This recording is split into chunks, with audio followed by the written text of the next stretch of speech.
ओम साई राम, जय Sai Ram. Welcome to Sai Baba experiences channel. Baba के इस चैनल पर आप सभी का बहुत बहुत स्वागत है। मैं साई मंजू आज आप सभी को एक बहुत ही प्यारा अपना एक अनुभव बताने आई हूँ बाबा का। ये गुरु पूर्णिमा के दिन क्या होता है कि बहुत सारे वीडियोस बाबा के आ रहे थे हर किसी को व्हाट्सएप पे अलग अलग जगहों से। तो एक वीडियो आया मेरे व्हाट्सएप पे जिसमें बहुत ही सुंदर था। किन्नर समाज जो होता है चंडीगढ़ में है, जो एक सेक्शन उनका किन्नर समाज का, तो उन्होंने साईं बाबा को सोने का मुकुट अर्पित किया। ऐसा एक वीडियो आया मेरे पास।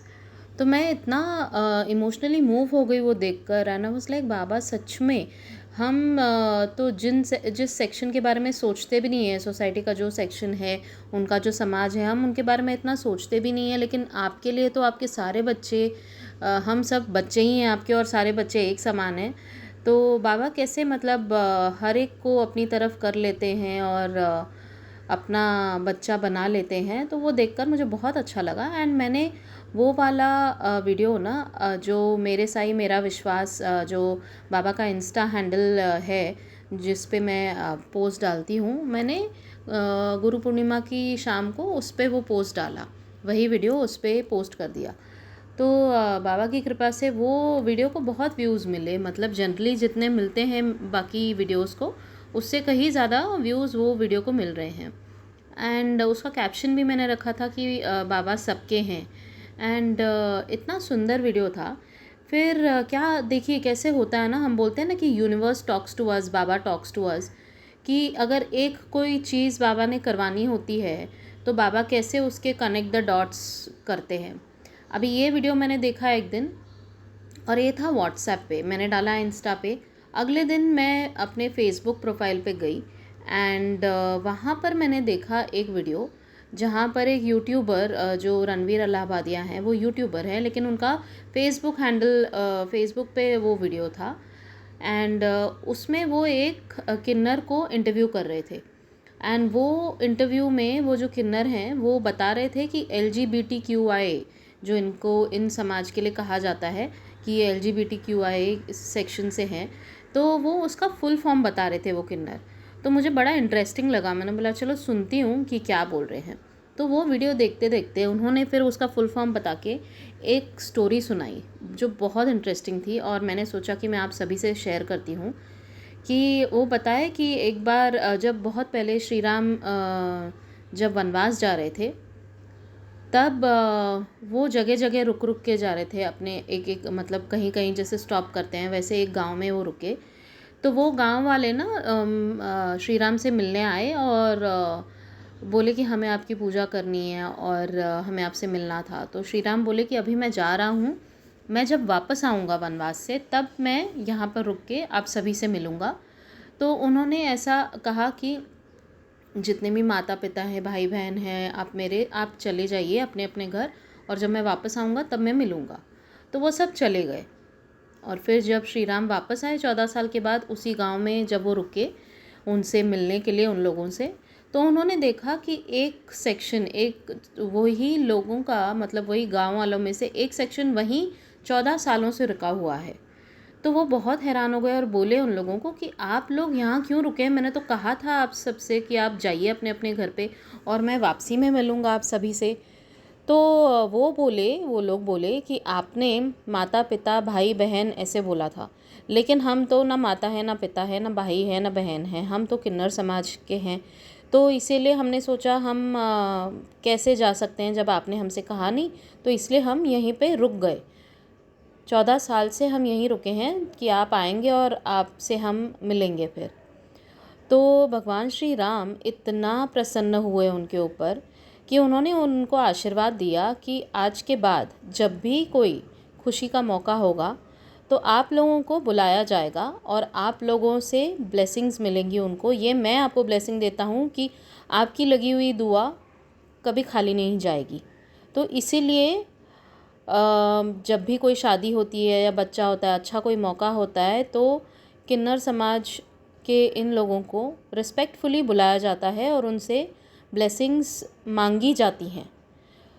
तो देखिए मतलब वो मतलब I was so touched with this story कि हमें पता नहीं होता है कि कितना गहराई होती है हर एक जो हमारे भारतीय संस्कृति में है। हर एक कहानी के पीछे एक प्रथा है, एक कहानी है, वो भगवान से जुड़ा हुआ कुछ ना कुछ होता ही है उसमें। तो फिर मैंने जब ये सुना तो मैं इतना खुश हो गई सुन के। उस लाइक बाबा कितनी सुंदर मतलब कथा है ये, कि हमें पता भी नहीं है कि वो क्यों आते हैं और हमें ब्लेसिंग देकर जाते हैं शादी के बाद या बच्चा पैदा होने पे। तो ये तो डेफिनेटली बतानी चाहिए ना कथा सभी को। तो ये हो गया, ये सेकंड पार्ट था कि फर्स्ट पार्ट व्हाट्सएप पे मेरे को वो वीडियो आया था, मैंने इंस्टा हैंडल पे डाला। सेकंड पार्ट जो मेरा अनुभव था कि मैंने ये फेसबुक पे ये वीडियो देखा जहाँ पर मुझे ये कथा पता चली उन किन्नर समाज के व्यक्ति से। अभी थर्ड पार्ट क्या होता है कि मैं जिस दिन ये सुनी, अगले दिन की बात है, गुरु पूर्णिमा के अगले दिन यानी कि 4 जुलाई को। तो मुझे फिर मैं उसके एक दिन बाद गई, अपने बेटे के स्कूल जा रही थी। तो मैं जल्दी जल्दी में निकली थी उस दिन। एंड जनरली ना मैं जब बाहर निकलती हूँ तो मेरी पर्स में या मेरे बैग में ना कुछ एक बिस्किट का पैकेट या एक रोटी, मैं कुछ ऐसे लेकर निकलती हूँ कि अगर कोई बच्चा मिलेगा जो होते हैं गरीब, मांगने आते हैं, तो मैं उनको ये खाने के लिए कुछ ना कुछ ऐसे हाथ में खाने का ही सामान देती हूँ। तो उस दिन मैं घाई में निकली थी जल्दी जल्दी में, तो मैं लेना भूल गई थी। मैं ऑटो में बैठी और वो सिग्नल, हमारे यहाँ एक मेन सिग्नल है जहाँ पर जनरली मुझे कोई ना कोई मिलता है ऐसे मांगते हुए। तो मैंने बोला बाबा आज तो मेरे पास कुछ भी खाने के लिए नहीं है, तो आप प्लीज़ किसी बच्चे को नहीं भेजना। मैं क्योंकि बच्चों को पैसे नहीं देती हूँ, आपको पता है मैं खाने का ही सामान देती हूँ। तो क्या होता है, ऑटो रुकता है और मेरे बगल वाले ऑटो के पास में एक किन्नर आके खड़ा होता है।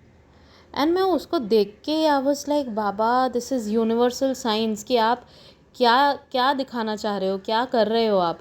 कि फर्स्ट डे पे मुझे गुरु पूर्णिमा के दिन एक वीडियो आया, सेकंड डे पे भी मैंने उनका एक वीडियो देखा किन्नर समाज का, और थर्ड डे पे एक किन्नर ही आके सामने खड़ा हो गया। और मैंने बोला था कि बाबा किसी बच्चे को नहीं भेजना मेरे सामने। अब किन्नर को तो हम पैसे दे सकते हैं क्योंकि हम वो पैसे ही लेते हैं।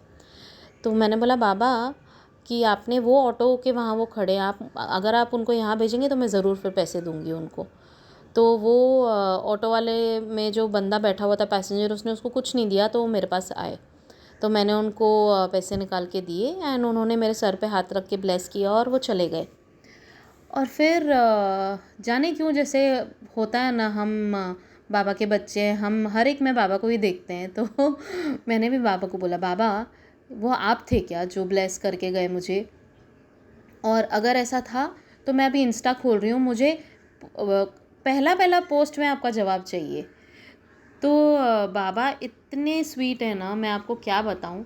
जैसे ही मैंने इंस्टा खोला तो मुझे एक सबसे पहला जो पोस्ट आया कि आई गेव माई दर्शन with your expected dress colour, still you are doubting on me, see whatever the situation is I never fail to show my presence. और ये वाला मैसेज पढ़ के मैं इतना इतना खुश हो गई ना, मैं इतना इमोशनल हो गई। और मैं ये स्क्रीन पे भी आपके साथ शेयर कर रही हूँ जो मुझे मिला है, मिला था उस दिन ये वाला post as a reply to what I asked Baba, कि वो आप ही थे क्या। एंड आप उसमें नंबर भी देखिए नीचे, जो हम बोलते हैं ना एंजल नंबर्स, रिपीटेड नंबर्स जो आते हैं, इतने दिखते हैं 3300। तो ये नंबर उसके नीचे था। तो वो नंबर देख के भी मैं खुश हो गई। एंड बाबा कैसे किस तरह से बातें करते हैं हमारे साथ, it was such a wonderful and pleasant experience कि बाबा कैसे आए और कैसे अपनी प्रेजेंस दिखाए। मैंने बोला था बच्चे को मत भेजना, तो बाबा ने किन्नर को ही भेज क्या दिया, बाबा ही आ गए। वैसे देखा जाए तो मुझे कभी कभी लगता है कि बाबा हम कैसे बच्चे हैं ना आपके, आप तो बोलते हो कि मैं हर एक में हूँ, हर एक जीव जंतु में, सब में मैं हूँ। तो हम क्यों पूछते रहते हैं आपसे कि बाबा आप थे क्या, बाबा आप थे क्या। ऑब्वियसली बाबा हर एक में है, तो बाबा आप में है, बाबा मेरे में है, बाबा हर किसी में है, हर जीव जंतु में है। तो कहने का मतलब यही है कि जो बाबा दिखाना चाहते थे और शायद मुझसे कन्वे करवाना चाहते थे इन दिस चैनल, कि किन्नर समाज भी बाबा के ही बच्चे हैं और हमें उनकी बहुत रिस्पेक्ट करनी चाहिए और कभी उनको अपने से अलग नहीं समझना चाहिए। तो ये वीडियो मैं आप सभी से रिक्वेस्ट करूँगी कि प्लीज़ जितना हो सके आप लोग शेयर कीजिए। And let's respect each and every human being on this earth, each and every creature on this earth. जो भी हैं जीव जंतु, इंसान, सब बाबा के बने हुए हैं। इसीलिए हमें सभी के लिए अपने मन में दया भावना रखनी चाहिए, सद्भावना रखनी चाहिए, सभी के प्रति अपना प्रेम से हमें पेश आना चाहिए, सभी के सबके थ्रू एंड मैं चाहूँगी कि आप लोग ये ज़रूर शेयर कीजिए। और बाबा की ऐसी छोटी बड़ी लीलाएं आप भी शेयर कर सकते हैं हमारे चैनल पर। मैं अपना व्हाट्सएप नंबर हमेशा इस पे डिस्क्रिप्शन बॉक्स में भेजती हूँ, डालती हूँ। तो आप सभी शेयर कीजिए और बाबा का गुणगान करते रहेंगे। Thank you so much. Om Sai Ram, जय साई राम।